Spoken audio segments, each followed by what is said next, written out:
से बात करते हैं आईजी सिंध के मुबैना अगवा के मामले की। आर्मी चीफ के हुक्म पर कायम कोर्ट ऑफ इंक्वायरी की रिपोर्ट मुकम्मल हो गई है।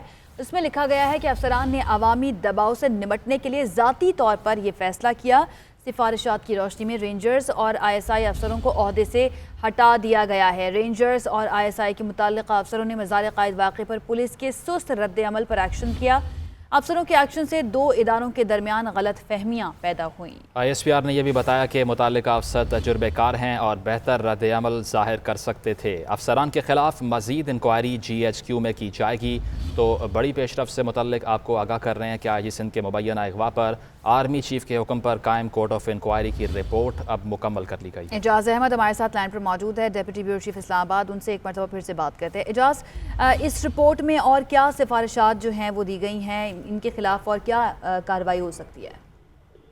देखिए, army chief general Qamar Javed Bajwa ने ये कोर्ट ऑफ इंक्वायरी उन शिकायत की रोशनी में कायम की थी जो सूबाई हुकूमत और फिर पाकिस्तान पीपल्स पार्टी के चेयरमैन बिलावल भुट्टो जरदारी ने अपनी प्रेस कॉन्फ्रेंस में बयान किया। आर्मी चीफ ने इस पर फौरी एक्शन लिया था और 10 रोज के अंदर इस मामले की रिपोर्ट करने की हिदायत की थी। तो चूंकि 10 वर्किंग डेज होने थे, इसलिए 10 रोज से ज्यादा लगे, जिस पर बाद हल्कों में तनकीद भी होती थी। लेकिन आज ये बड़ी रिपोर्ट सामने आ गई है। इंक्वायरी रिपोर्ट में ये तस्लीम कर लिया गया कि अफसरान ने ये साबित कर दिया गया है कि अफसरान ने अपने मनसब से हटकर ये काम किया। उनको तजुर्बा हासिल था, वो इस सूरत हाल को हैंडल कर सकते थे। पुलिस की सुस्त रवि के बायस अब ISI हेडक्वार्टर, माफ कीजिएगा, ISI के सेक्टर हेडक्वार्टर और रेंजर्स हेडक्वार्टर सिंध पर यह दबाव था कि कानूनी कार्रवाई की जाए। और एजाज, आप साथ मौजूद रहिए। जनरल रिटायर्ड अमजद शुएब साहब ने हमें ज्वाइन किया है। सर, शुक्रिया आपके वक्त का। बताइएगा, इंक्वायरी रिपोर्ट अब मुकम्मल कर ली गई है, आप किस तरह से देख रहे हैं इस इंक्वायरी को? देखिए, ये इंक्वायरी तो बासूरत मुकम्मल होनी थी जब चीफ ऑफ आर्मी स्टाफ ने ये ऑर्डर की और वादा किया था कि जनाब इसको पब्लिक करेंगे। अमूमन अगर कभी ऐसा कोई वाकया हो जाता है तो वो पब्लिक में इंक्वायरीज नहीं आती, वो वहीं आर्मी अपना एक्शन करती है और डिसिप्लिनरी एक्शन वगैरह सजाएं जो लोगों को देनी होती हैं वो हमेशा दी जाती हैं। ये कभी हुआ नहीं कि किसी ने डिसिप्लिन तोड़ा हो और उसके ऊपर उसको सजा ना हुई हो। यहाँ चूंकि अभी एक पब्लिक इशू बन गया और बड़ा इसका अखबारात में चर्चा हुआ, तो इसलिए ये इंक्वायरी जो है ये अनाउंस कर दी गई, इसके रिजल्ट आउट बता दिया गया कि जी क्या किया जा रहा है, तभी हम बात कर रहे हैं, वरना तो हमेशा सजा होती है। अब ये है कि ये एक सारी सूरत हाल उसमें एक्सप्लेन की है कि ये वाकया हुआ क्यों, लेकिन बासूरत जिन्होंने ये हरकत की उन्होंने थोड़ा गैर जिम्मेदाराना काम किया, अब उनको सजा मिलेगी इसकी। मगर ये असल इशू नहीं है, ये इशू है ये या जो आप सूरत हाल जिसमें बात कर रहे हैं ये तो बाद में पैदा हुई। असल किस्सा तो ये था कि मज़ार कायद की बेहुरमती की गई, उसका तकद्दुस पामाल किया गया, वो एक जुर्म है जो आपने वीडियोज और हर कहीं सब जगह पे देखा। दूसरा उसके बाद था कि पुलिस की जिम्मेदारी, जब ये चीज सामने आ गई तो पुलिस ने FIR दर्ज करनी थी। पहली बात ये कि जिसने ये तकद्दुस पामाल किया उसको क्या सजा हुई, क्यों मीडिया खामोश है, क्यों पॉलिटिकल पार्टीज और लीडर्स मरे पड़े हैं, बोल नहीं रहे इस पे। और दूसरी तरफ उसके बाद पुलिस के बारे में क्या ख्याल है कि वो उनकी जिम्मेदारी उन्होंने पूरी की। जब उनको पता चल गया कि ये काम इस तरह हुआ है, किसी ने जाके मज़ार कायद पे ये हरकत की है, तो फिर FIR दर्ज क्यों नहीं की गई? उसके लिए जरूरत थी किसी को जाके के जो IG पुलिस है उसको जाके पकड़ के लेके आए। ये असल किस्सा ये है। बिल्कुल आप सही कह रहे हैं। माशरे में भी ये प्रॉब्लम आती है कि जब कभी कानून साथ नहीं देता तो लोग कानून को अपने हाथ में लेते हैं।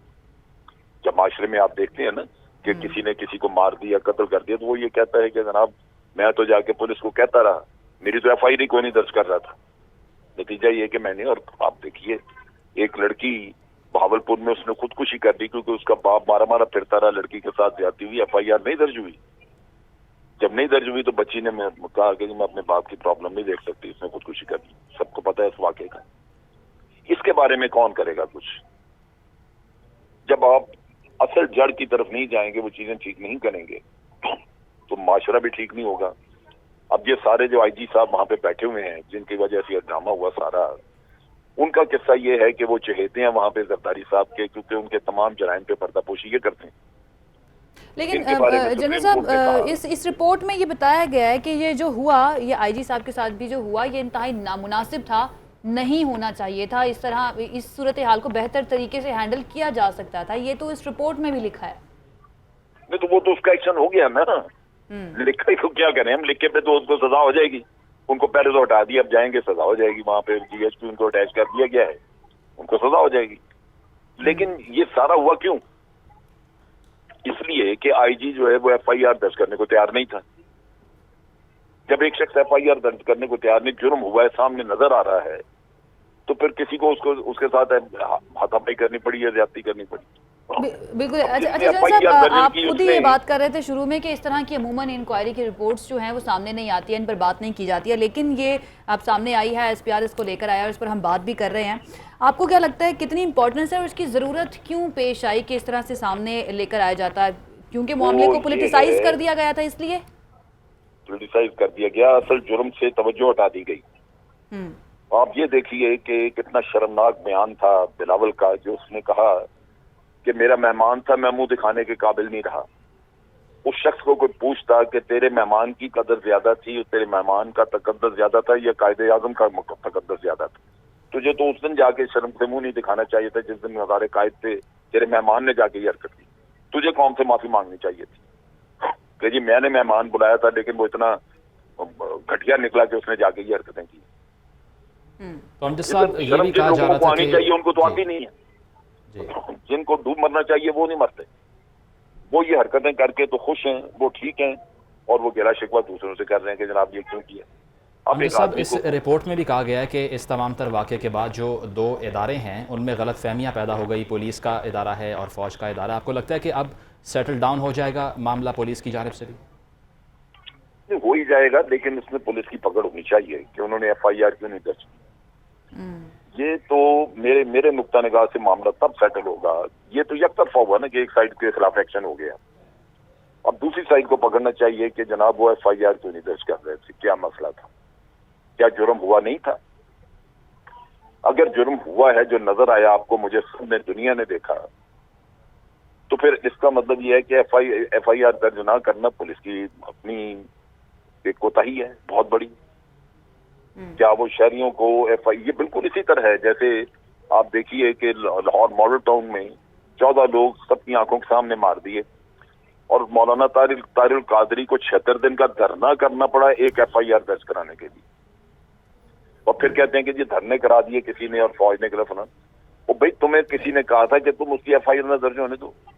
एफआईआर दर्ज कराओ तो मौलाना को 76 दिन का धरना करना पड़ता। आप जैसे कह रहे हैं कि अगर पुलिस कार्रवाई नहीं करती तो फिर उसका सोल्यूशन फिर क्या है? ट्रस्ट पास किया जाए, ये सोल्यूशन है? लोग ट्रस्ट पास नहीं, लोग कानून को हाथ में लेते हैं। इसी वजह से मैंने तो आपको वाकया बताया है कि भावलपुर में लड़की ने खुदकुशी की क्योंकि उसके साथ जिसने ज्यादती की उसके खिलाफ एफआईआर दर्ज कराने के लिए उसका बाप 1 महीना तक के खाता रहा। जब नहीं एफआईआर दर्ज हुई तो लड़की ने कहा कि मैं अपने बाप को इस तरह दलील होता नहीं देख सकती, उसने खुदकुशी कर दी। ये तो खबरें अभी कुछ महीना पहले की खबर है जो अखबारों में छपती रही। बिल्कुल ऐसी है जनरल साहब, लेकिन इस सारी सूरत हाल में जो कानून को अपने हाथ में लेते हैं उनको भी डिफेंड नहीं किया जा सकता है। बेशक इनको सजा मिल गई है, लेकिन उसके बावजूद हम ये सवाल बड़ी अजीब सी बात कर रही है। डिफेंड किसने किया? उनको तो सजा हो गई ना। बिल्कुल उनको सजा हो गई है, लेकिन फिर भी इसको इस तरह का तासुर जाता है कि शायद क्योंकि पुलिस ने अपना काम नहीं किया, गलत किया, उसको करना चाहिए था। जो अवामी नुमाइंदे हैं वो अपना काम नहीं कर रहे, एहतसाब का अमल जो है वो सही तरह से नहीं चल रहा, लेकिन कोई भी अपना कानून जो है उसको हाथ में तो नहीं ले सकता ना। नहीं, कानून को हाथ में लेने का मैं तो यही तो आपको समझाने की कोशिश कर रहा हूँ कि जब कानून के रखवाले साथ नहीं देंगे तो आम आदमी लेगा। देखें, ये तो महकमा था कि इन्होंने सजा दे दी। जब आप बाहर दूसरों को देखें, इंडिविजुअल को देखें, तो वो यही कर सकता है, ये अपने आप को सजा दे ले जिससे लड़की ने खुदकुशी कर ली। अब उसका खून किसके सर पे है, मुझे ये बता दें आप, जिन्होंने मुकदमा दर्ज नहीं किया। मैं बड़ा हैरान होता हूँ जब आप ये सवाल करते हैं, क्या माशरे को, कानून को, इन चीजों को हमने ठीक नहीं करना? क्या पुलिस की जिम्मेदारी नहीं है कि एफआईआर? अब आप मुझे बताइए कितनी कौम का वक्त जाया हुआ, खराब हुआ जब 76 दिन का धरना तारिल कादरी ने किया, 14 लोग मरे थे ना, ये तो सबको नजर आया। बिल्कुल। तो एफआईआर क्यों नहीं दर्ज हुई? बिल्कुल, हमने उस टाइम पे उस वक्त पर भी ये इस मसले को उठाया था और बार बार हर रोज ही हम बात कर रहे होते हैं कि किस तरह से जिनका काम है करना वो ये काम नहीं कर रहे हैं। बहरहाल लेकिन तो अब वो ये है ना। रिपोर्ट सामने आ गई है और जिनकी जिम्मेदारी थी, जिन्होंने ये काम किया था, उनको सज़ा भी सुना दी गई है। बहुत शुक्रिया। जनरल रिटायर्ड अमजद शुएब साहब हमारे साथ मौजूद थे और Ejaz Ahmed deputy bureau chief Islamabad हमारे साथ मौजूद थे। अहम खबर है DG ISPR की जानिब से आई है कि IG सिंध का जो मुबैना तौर पर अगवा किया गया था, उस पर आर्मी चीफ ने इंक्वायरी का हुक्म दिया था और कोर्ट ऑफ इंक्वायरी ने ये रिपोर्ट जो है वो मुकम्मल कर ली है और उसमें ये लिखा गया है कि अफसरान ने अवामी दबाव से निमटने के लिए ज़ाती तौर पर यह फैसला किया था। पुलिस की जानिब से सुस्त रद्दअमल दिखाया जा रहा था, FIR दर्ज नहीं की जा रही थी, जो मज़ार क़ायद की बेहुरमती हुई थी उसकी वजह से ये फैसला किया गया और अब उन अफसरान को, जिनमें रेंजर्स और ISI के अफसर शामिल हैं, उन्हें ओहदे से हटा दिया गया है। अफसरान के एक्शन से दो इदारों के दरमियान गलत फहमियाँ पैदा हुई। ये दोनों अफसर जो हैं वो तजर्बाकार हैं और बेहतर रद्दअमल का इजहार भी कर सकते थे, लेकिन अब अफसरों के खिलाफ मजीद इंक्वायरी GHQ में की जाएगी। बिल्कुल, IG सिंध के मुबैना अगवा पर यह पेशरफ सामने आई है कि आर्मी चीफ के हुक्म पर इससे पहले जो कोर्ट ऑफ इंक्वायरी कायम की गई थी उसकी रिपोर्ट अब मुकम्मल हो चुकी है और ये बताया गया कि अफसरान ने आवाम के दबाव से निपटने के लिए ज़ाती तौर पर यह फ़ैसला किया है और उनको अकाउंटेबल ठहराते हुए ये बताया गया कि सिफारिशात की रोशनी में रेंजर्स और ISI अफसरान को ओहदे से हटाया गया है, जबकि इन अफसरान के ख़िलाफ़ मज़ीद इंक्वायरी भी की जाएगी जो कि GHQ में होगी। इसके साथ साथ ये भी कहा गया कि रेंजर्स और ISI के मुताल्लिक़ अफसरान ने मज़ार क़ायद के वाक़े पर पुलिस के सुस्त रद्द-ए-अमल पर यह एक्शन किया और अफसरान के एक्शन से दो इदारों के दरमियान गलत फहमियाँ पैदा हुई थीं, जिसके बाद इस इंक्वायरी को कॉल किया गया और अब ये इंक्वायरी रिपोर्ट मुकम्मल हो चुकी है। ISPR ने यह भी कहा कि मुताल्लिका अफसरान तजुर्बेकार हैं और वो इससे बेहतर रद्द-ए-अमल भी ज़ाहिर कर सकते थे। बहरहाल अब ये इंक्वायरी रिपोर्ट मुकम्मल हो चुकी है और अफसरान के ख़िलाफ़ अब मज़ीद इंक्वायरी भी की जाएगी और GHQ में मज़ीद इंक्वायरी अफसरान के ख़िलाफ़ अब प्रोसीडिंग्स में है। इसके साथ साथ ये कहा गया कि अफसरान ने आवाम के दबाव से निपटने के लिए ज़ाती तौर पर यह फ़ैसला लिया। बिल्कुल, और मुज़म्मिल यहाँ पर ये बात अहम है कि इस तरह की जब भी इंक्वायरीज़ होती हैं तो उनकी मीडिया पर बात नहीं की जाती है, उनको मीडिया पर नहीं लाया जाता है, बल्कि सिर्फ सज़ा हो जाती है। लेकिन इस मामले को मीडिया पर लाया जाना इसलिए भी ज़रूरी था कि उन लोगों को भी जवाब मिल जाए जो सिर्फ इल्ज़ामात लगाते हैं कि ये इसके पीछे कोई और है, पस पर्दा जो है वो किसी और ने किरदार अदा किया है इस सारी सूरत हाल में। लेकिन अब जो है शफाफ तरीके से किस तरह से जो ज़िम्मेदारान थे उनके खिलाफ इंक्वायरी ना सिर्फ मुकम्मल की गई है बल्कि उन्हें ओहदों से जो है हटा भी दिया गया है और अब ये भी कहा गया है, उसमें सिफारिशात जो हैं सामने आई हैं कि GHQ में उनके खिलाफ मज़ीद जो है कार्रवाई भी की जाएगी और उसके बाद मुझे लगता है कि उन लोगों को जवाब मिल गया होगा जो इल्ज़ामात सिर्फ लगाते हैं और उनकी जानिब से सिर्फ यही कहा जाता है, मुबहिम तरीक़े से वो ये कहते हैं कि जो इस वक्त चल रहा है हमारी सियासत में उसके पीछे कोई और है, जो कठपुतलियाँ हैं उनके पीछे कोई और बैठा है। उनको अब जवाब जो है वो मिल गया होगा। बिल्कुल आयशा, जो अमजद शुएब साहब ने भी यही कहा कि इस नौइयत की जो रिपोर्ट्स होती हैं उनको पब्लिक नहीं किया जाता, लेकिन उसके बावजूद आवाम के रद्द-ए-अमल को देखते हुए और आवाम के रिस्पॉन्स को देखते हुए इस रिपोर्ट को पब्लिक किया गया है और इसको डिबेट का हिस्सा बनाया जा रहा है। और इसके साथ साथ जो कार्रवाई से मुतल्लिक डिटेल सामने आई है वो भी यही है कि इससे बेहतर रद्द-ए-अमल हो सकता था। तो एक कंडेमनेशन हम देख रहे हैं जो अफसरान का रवैया था उसकी, और इसी पर उनको अपने ओहदे से हटाया गया है और मज़ीद कार्रवाई की बात की गई है। मज़ार क़ायद से इस वाक़े का आगाज़ हुआ जिसके बाद गिरफ़्तारी का मुतालबा किया जा रहा था, हुकूमती जमात की जानिब से भी किया जा रहा था और पुलिस का रद्द-ए-अमल इस पर सुस्त दिखाई दिया। ISPR ने इस पर यह भी बताया कि पुलिस के रद्द-ए-अमल को देखते हुए अफसरान ने ज़ाती नौइयत पर यह फ़ैसला किया था। आरिफ उम्मीद भट्टी साहब ने एक मरतबा फिर से हमें ज्वाइन कर लिया है, उनसे बात करते हैं। भट्टी साहब, जनरल रिटायर्ड अमजद शुएब साहब हमारे साथ थोड़ी देर पहले मौजूद थे और बड़ी डिटेल में हमारी उनसे बात हुई है। वो ये कहते हैं कि ठीक है, इन लोगों को तो सज़ा मिल गई है, ओहदों से हटा दिया गया है, सिंध पुलिस ने क्या किया, क्यों उन्होंने उस वक्त FIR दर्ज नहीं की जो कि उनका काम था, उनके खिलाफ कार्रवाई कौन करेगा? और वो ये कह रहे हैं कि जब कानून नाफिज करने वाले इदारे अपना काम नहीं करते तो फिर लोग जो हैं कानून अपने हाथ में ले लेते हैं, इस सब को कौन ठीक करेगा? अपनी एक हदूद होती है, आइन ने उसको इख्तियार दिया होता है, उसके दरमियान में रह के उसने अपने फ़राइज़ अदा करने होते हैं। यकीनन वो कैप्टन सफदर ने गलत किया, कायदे आज़म के मदार की बेहुरमती की, नारेबाजी की जो नामुनासिब था, उसकी कार्रवाई हर हाल में होनी चाहिए थी और जिम्मेदारों को सजाएं मिलनी चाहिए थी। लेकिन उसका हरगिज़ ये मतलब नहीं है कि किसी एक पुलिस फोर्स के IG को अगवा कर लिया जाए मुबैना तौर पर जो इल्ज़ाम लगाया गया। तो मेरा ख्याल है आर्मी चीफ ने ये करके बेहतर एक फैसला किया है, क्योंकि इधर पाक फौज के 2 है मज़ारों का, ISI और रेंजर्स का नाम आ रहा था, इनके खिलाफ कार्रवाई की है इन्होंने। कोर्ट ऑफ इंक्वायरी के मुताबिक अब कहा जा रहा है कि GHQ में एक मजीद इंक्वायरी होगी।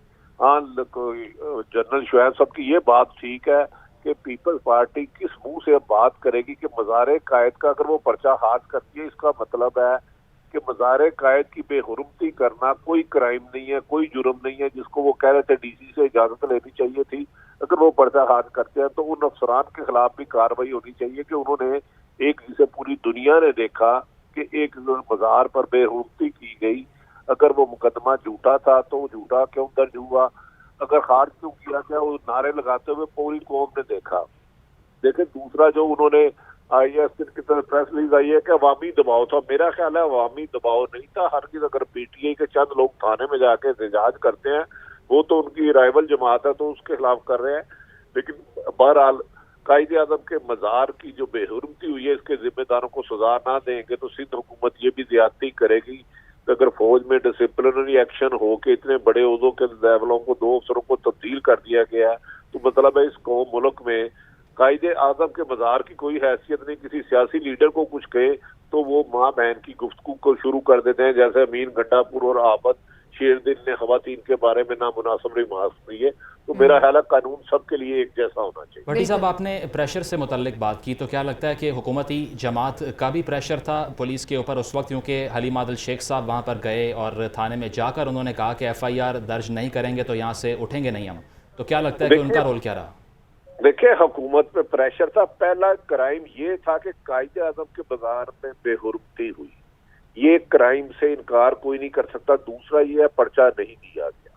तीसरा ये है कि IG को मुबैना तौर पे अगवा किया गया। ये नहीं हो सकता कि आप 3 ऑफेंस हुए हैं, वाक़यात हुए हैं और एक के खिलाफ कार्रवाई कर दें और 2 को नजरअंदाज कर दें, फिर कानून अंधा नहीं अपाहज भी होगा। तो लिहाजा जो ऑफेंस जिसने अख्तियार से तजावज किया है, जिसने बेहुरमती की है, जिसने पर्चा वक्त पे नहीं दिया, तीनों के खिलाफ कार्रवाई होनी चाहिए। आइन की अगर हुक्मरानी आप चाहते हैं तो। भट्टी साहब, एक कानूनी नुक्ता भी फैसले करने हैं तो जी, कानूनी नुक्ता भी इस पर है कि अपोजिशन के कुछ लोग ये कहते हैं कि एक ऑर्डिनेंस की ये खिलाफ वर्जी है जिस पर मजिस्ट्रेट ऑर्डर करेगा, उसके बाद गिरफ्तारी होगी। इसको किस तरह देखते हैं आप? तो मजिस्ट्रेट सिंध हुकूमत का मुतहदा मजिस्ट्रेट जाते। दूसरी तरफ वजीर आजम इमरान खान साहब ने तो इसको मजाक कहा था, लेकिन आर्मी चीफ ने कानून की हुक्मरानी करके डिसिप्लिन फोर्स के होते हुए फैसला करके उनको भी एक मैसेज दिया कि मजाक नहीं था। इसका मतलब है कोई भी शख्सियात कानून से मजबूत नहीं होते, आइन और कानून मजबूत होता है। अगर उस पर इम्प्लीमेंट किया जाए तो फिर ही मुल्क में अमन कायम होता है। अदरवाइज वन साइडेड इंसाफ के करने से हमेशा नफरतें पैदा होती हैं। भट्टी साहब, ये भी कहा गया है ISPR की जानिब से कि अफसरान ने एक्शन लिया और 2 इदारों के दरमियान एक मिसअंडरस्टैंडिंग पैदा हो गई, तो आपको लगता है कि इस रिपोर्ट के बाद वो मिसअंडरस्टैंडिंग ख़त्म होगी?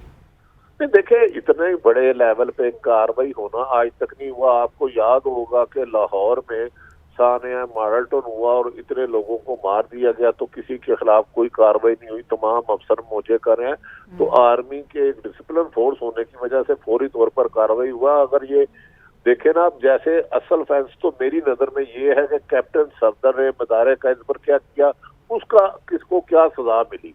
अगर आपने उसको गोल कर देना है, अगर वो फैंस ना करते तो IG ही अगवा ना होता, मुकदमे की वजह ही ना आती। बिल्कुल ऐसे। भट्टी साहब, वक्त बड़ा कम है, आखिर में बस ये बता दीजिएगा कि फौज में इस रिपोर्ट को और इस सारे मामले को अब किस तरह से देखा जा रहा है? देखिए, फौज मैंने कहा एक डिसिप्लिनरी फौज है, उधर अख्तियारात से तजावज करने का, वायलेशन का तस्वर भी नहीं है। और मेरा ख्याल है जो GHQ में होगी इसके खिलाफ मजीद बड़ी कार्रवाई हो सकती है। ताहम देखना है कि ये अफसरान के खिलाफ में GHQ में क्या कार्रवाई की जाती है और कौन सी सजाएं दी जाती है। फौज में जजा और सजा का बहुत सख्त अमल है जो साथ साथ चलता है। ये पॉसिबल नहीं है कि मनपसंद फैसले किए जाए उधर। बिल्कुल ऐसे। बहुत शुक्रिया। आरिफ हमीद भट्टी साहब हमारे साथ लाइन पर मौजूद थे।